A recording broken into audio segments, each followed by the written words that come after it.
Do you want to include the manager or the leader as part of the name? Right. Sometimes it makes sense because it is easy for you to search for the organization, right? Let's say, if I ask you, okay, find John's department, find the department that John is managing. So if you include the manager as part of the name, it becomes easier for you to find it.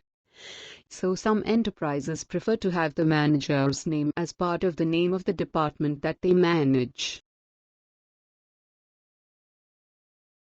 It makes it easy for them to navigate, right? You may include the manager or the leader as part of the name as well. Now the subtype, okay. So the subtype is typically used in the reporting purposes, just to distinguish one supervisory organization from another. So there are some provided subtypes like club, business unit, company department, and so on. So let's use it as a department. Somebody created some other ones as well. Yeah, we will just ignore that. We will use department as our subtype. Then comes visibility. Now who all are authorized to view this particular organization? Now let's look at the options. You see, whenever there is this dot and dash, dot, dash, dot, three dot dashes, you see that for some of the fields you have this three dot dashes next to it. That means that there are some available options. That means that it is a drop-down. If a field does not have any drop-down, that means it is a text field.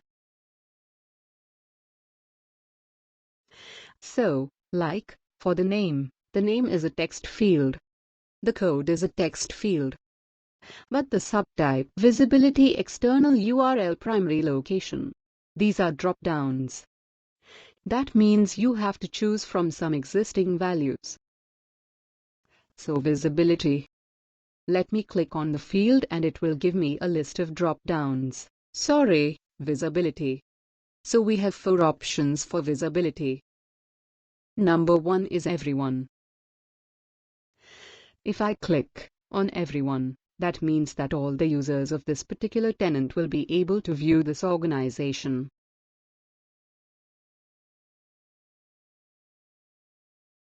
Right now, is it something that you want? If yes, then of course use everyone. When you have nothing to hide, let's say that people say my life is an open book. I have nothing to hide. If that is the case, if you do not have to hide this organization, of course, make it visible to everyone. But sometimes what happens? Organizations or enterprises, they do not want to disclose about this organization before a certain date. Maybe because it is confidential, maybe because they don't want to make it public. Okay. So they want only to let everybody know on a certain date and time.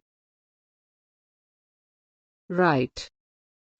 So before that, while they are creating it, they might want to use a more restrictive approach. So like role assignees. Role assignees means anybody who has been assigned a role in this organization. Only they would be able to view it. Okay. So let's say, only the manager of this organization is going to be able to see it. Only the HR partner, compensation partner, benefits partner. These are some of the roles that we will work with. So if that is the role you have assigned to someone, only they will be able to view this supervisory organization. No one else. And then you have another option which says role assignees and members. Right. So, of course, role assignees, like your compensation partner, manager, benefits partner, etc., they will be able to view. And people who are members of this organization. Only these 2 sets of people will be able to view this particular organization. No one else. And then you also have another option which has been recently introduced, that is, a role assignees of current and superiors. So the supervisory organization will form a superior-subordinate hierarchy structure. Right. So if you use the last option, role assignees of current and superiors, if there is a superior organization to this and if people have been assigned some roles there, they would also be able to view this particular organization. Right. So this is only needed if I mean these options, other options than everyone. They are only needed if you have to restrict the viewership of this particular organization. Okay, so, based on whichever option you want, you can choose. We will use everyone. So now, we will go to like if this organization has their own URL, right? If they have their web page or something, you can put it in the external URL. Like, maybe it has a website in your company website. Right. As part of that, it has its own page. So you can create that external URL.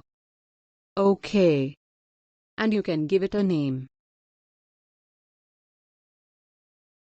And you can give the actual URL. Like, let's say, xiscom/landing/top.html.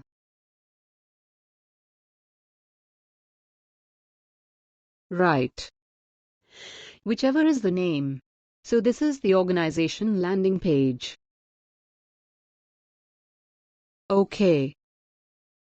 So let's call it as www. Sorry, www_.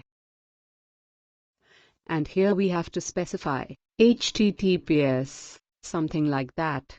Right. So this is how we do it. Whatever is the website, you can put it like this and click OK. Alright. So you see Work landing page.